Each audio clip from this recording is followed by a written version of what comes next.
Hello everybody and welcome to another Transformers review. In today's video, thanks to the team over at Toys, as per the title, I'm going to be taking a look at the TAIKONGZHANS oversized version of Ironhide. Now this is an oldie, but a goodie. This here is the official leader class version of Ironhide. I believe this was Dark of the Moon. They released these because they came with all of the mech techy kind of weapons. It was a good size. I know we're now getting a MPM version, which I'm very much looking forward to. And of course we have the Studio series, which I'm yet to purchase. But this is a very good size, but this one is bigger. It's a lot bigger. Personally, I got this to scale with my 3 3/4 inch figures. What do you think? Do you think that works? I think it does. Now, mine's not perfect. It does have a few scuffs and bumps along the way. It's old stock, which came up at Toys. There's a fingerprint in the actual paint there.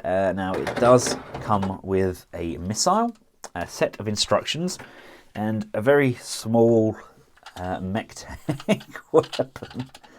Oh my goodness me, this is awful. But yep, this can of course plug in to the top of Ironhide and is very subtle indeed.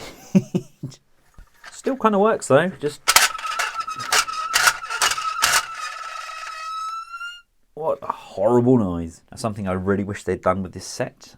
Obviously they didn't due to the time it was released, was to give us an oversized version of those gun upgrades that came out via Fans Want It. That was unfortunate, but it's still a really solid piece. It doesn't quite tab in as nicely as I'd like, but the back panel here actually tabs in better on mine than it does on my Hasbro. And we do have some glaring differences here. We have these empty hollow smokestack sections. There's no logos on this figure. Obviously they don't want to infringe any copyrights, do they? Which again is slightly unfortunate, but I'm sure that's something that can be rectified. We have an EWD on the front as opposed to the GMC. And again, we don't have any of this truck branding along the front. These are kind of a solid painted orange on the signal lights as opposed to the translucent yellow. And of course we have that blue windscreen section as opposed to this nice translucent one. I mean, on a scale of 1 to 10 oversize wise, this is the MPP10. So he's a big boy. Yes, he's not as big as the likes of the Lewin Resources Optimus Prime, and not built to that type of quality, but for a bargain figure that you could pick up in China, this is marketed at children, along with their Prime. They did Starscream that I've got, they did the Megatron, they did Grimlock. These are all part of this TAIKONGZHANS brand. I'm not sure whether they are kind of part and parcel of some of these newer brands that we're seeing, like Bao, etc. They're definitely not as well known, but these aren't bad toys. These are made to a very good standard. Or I could even do my own kind of crossover, couldn't I? I could have Matt Tracker.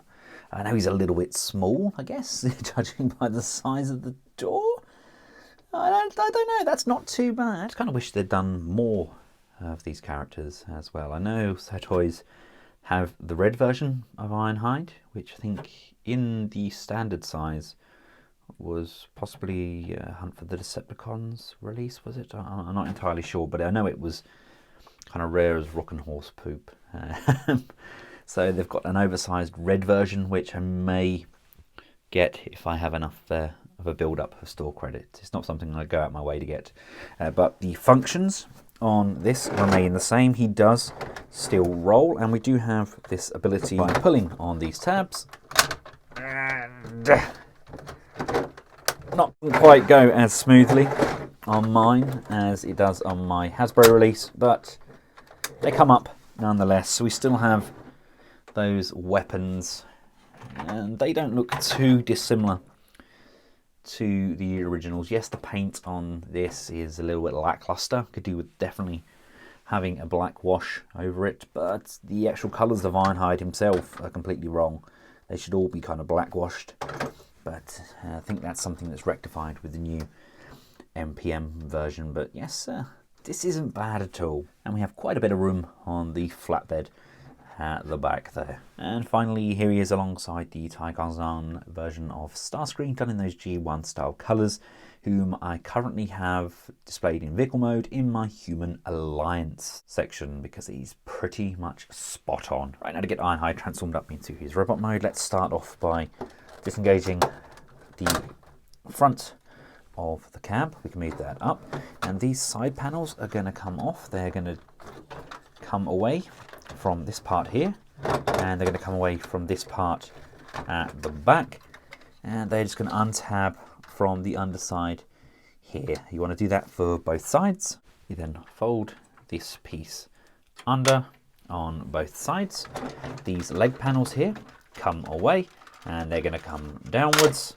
This back panel is going to separate, and these legs are just going to pull out and extend, and then you want to rotate each thigh so that the wheels are now on the inside. Come around to the front, and these sections here are going to disengage and come down behind this bumper.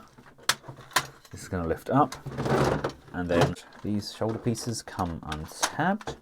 They're going to rock down. You see they're on this ball mounted hinge here. These wheels are going to fold in until it locks like so, and then this hinge comes down, and there's a tab just in behind this grille piece that's going to go in and push. Side of the figure, we have this arm piece which is just tucked up onto here, untabbed from the back of the torso, and this piece here rocks up, and there's a tab just on the top of that shoulder to bring that up. That's going to push, lock and tab. Then bring this arm around, a lovely ratchet joint there, and then this folded piece here is going to fold around, and again just tab in on the underside, pushing and securing into position. And looking at the rear, there's this butt flap that's just going to fold up underneath and tab in. This is then going to rotate around, come upwards, filling out this void, and then just make sure that this back panel is down as well. And then we just bend these shoulder tabs over, just tidying up those shoulders. And here we are alongside his official counterpart, whom I really do struggle to get to stand up straight, but it gives you an idea of how big this Ironhide is. It's bad, isn't it, when you get an oversized knockoff with slightly looser joints, but yet it stands better than the official. Unfortunately, the official one hasn't really stood the test of time, but love how this guy looks.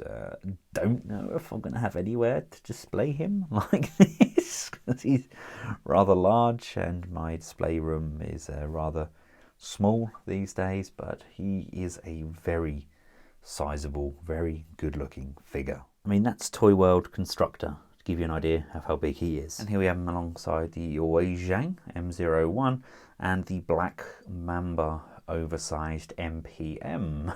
He towers over them. Let's take a closer look at the detailing there. We've got that mask pre-built in. We do have the button on the back is meant to make this section in his stomach.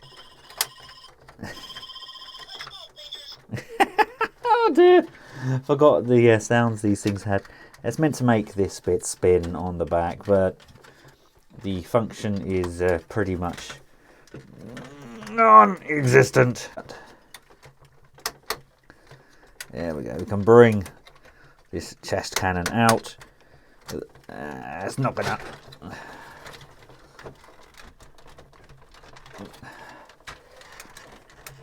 Button is meant to make this chest cannon section spin, but is basically non-existent. We get this big button on the chest here, which makes a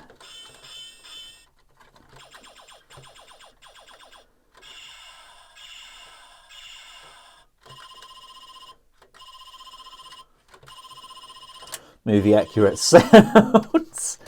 There's no way of moving the mask down as well. That's all one piece, but at least it sits nicely on his head in comparison to how the official one looks. Articulation wise, the head can move left and right. We've got no up and down. We get a ratchet joint on this shoulder, friction coming out to the side. There's a bend on the elbow and a bend on the elbow, again all done on a friction joint. Would like that as a ratchet joint. We don't have any waist rotation. We have the legs that can come out to the front on a really unnecessarily stiff ratchet. Out to the side, upper thigh rotation. We get a bend on that knee. There's a bend on the ankle and a bend on the foot. Slight pivot in there, but not a great deal. And we get these side leg pods, much like the original. And this one has the knife. And this one here houses the missile, which can be fired from his leg. So all in all, it's a rather fun looking figure, but at the same time, it is quite unnecessarily large. The backpack doesn't really stay as it should.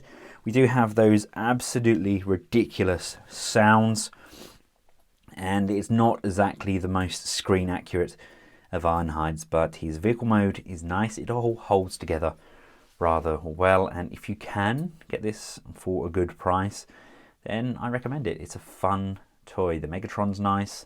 They do a Prime, which is slightly simplified as well, and they also do that Starscream that I've got. I have reviewed the Megatron and Starscream in the past, well as the Grimlock.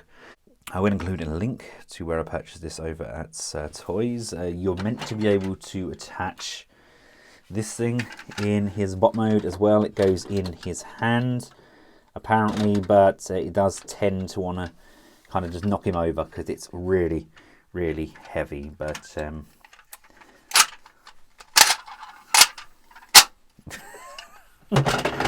the option's there if you want it. Let me know your thoughts in the comments section below, and until next time, from myself and Ironhide, thanks for watching. Goodbye.